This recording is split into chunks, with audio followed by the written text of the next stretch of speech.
Afin d'éviter l'attente relative à la période de cicatrisation, les empreintes primaires mucostatiques ont été planifiées avant l'exérèse de la tache blanche. Elles seront prises au plâtre à empreinte, au maxillaire et à la mandibule. Pour bien optimiser le temps de travail, il est conseillé de préparer le banc de matériel la veille de la vacation clinique. Lors de cette étape, nous aurons besoin, en plus du plateau d'examen, des instruments suivants. Compas à pointe sèche, pince universelle, porte-empreinte maxillaire et mandibulaire, bol et spatule à plâtre, doseur à eau, chalumeau, haricot crachoir, couteau à cire.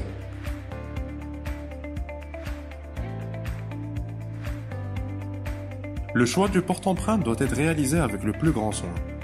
Nous commençons tout d'abord par mesurer la distance séparant les deux tubérosités à l'aide d'un compas à pointe sèche et choisir ainsi le porte-empreinte adapté à cette mesure.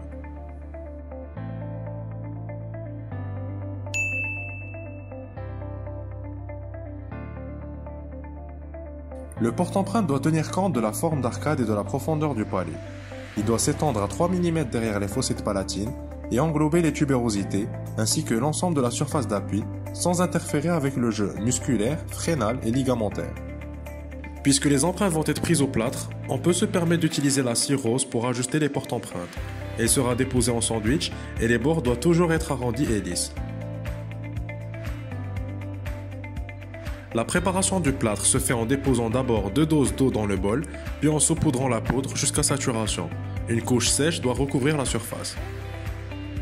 Notre encadrante, le professeur Ben Khennet, intervenait à chaque fois qu'on l'a sollicité, selon la difficulté de l'acte à réaliser.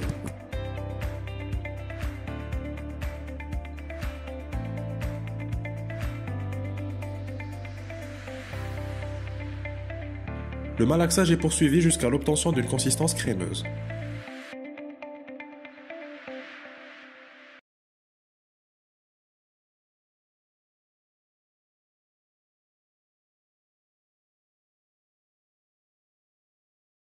Le porte-empreinte est garni d'une couche homogène de plâtre sans excès.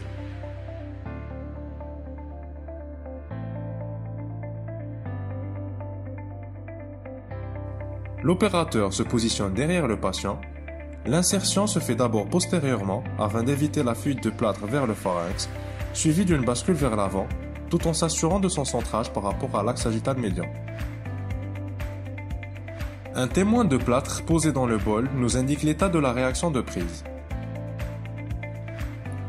Après atteinte du pic exothermique, lèvres et joues sont dégagées, puis le porte-empreinte est désinséré d'un mouvement sec mais de façon délicate.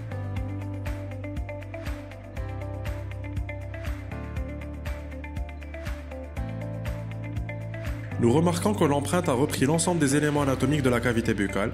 À l'emplacement de la tubérosité droite, un morceau fracturé a été récupéré puis replacé.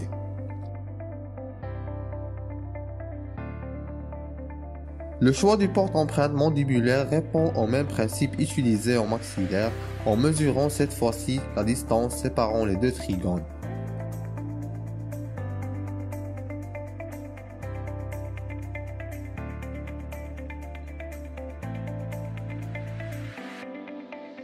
Lors de l'essayage du porte-empreinte, nous avons remarqué que les bords étaient très éloignés par rapport au versant interne des crêtes.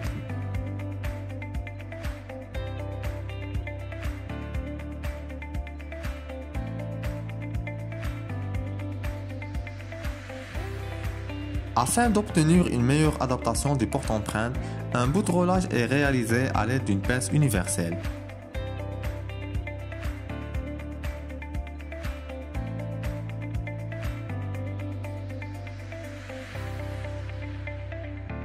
Au niveau lingual, on vérifie que les bords du porte-empreinte atteignent le fond des zones rétro-mylo-hyoïdiennes.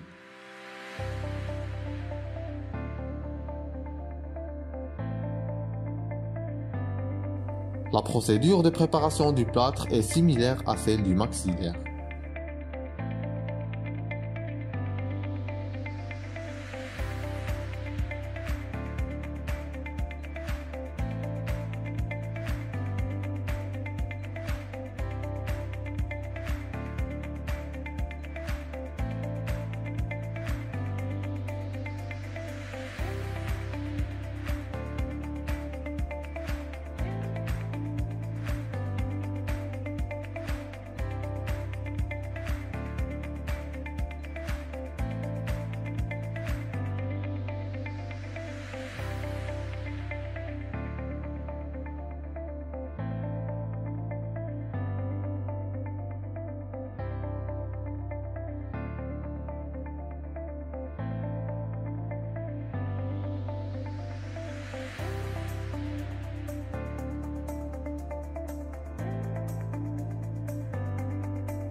Notre encadrante nous a expliqué qu'il faut d'abord se placer à 11 heures pour l'alignement de la manche du porte-empreinte avec l'axe sagittal médian.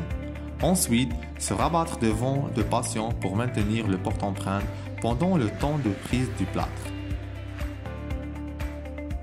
Lors de la désinsertion du porte-empreinte, un morceau en regard du trigone gauche s'est fracturé. Il a été replacé puis recollé en extrabuccal en utilisant la cire rose.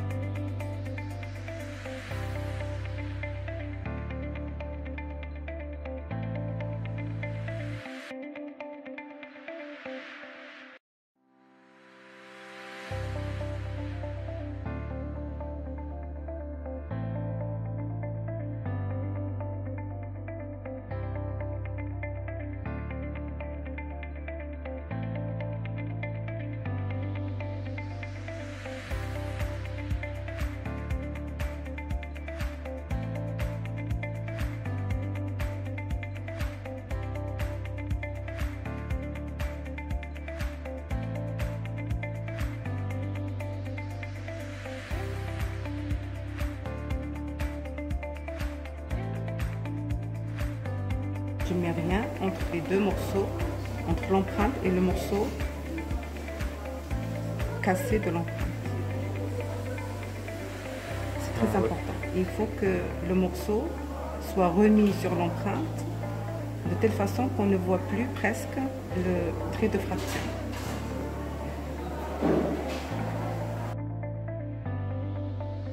Les empreintes sont déposées dans une boîte en plastique étiquetée en notre nom, accompagnée de la fiche de laboratoire remplie et signée par l'encadrant.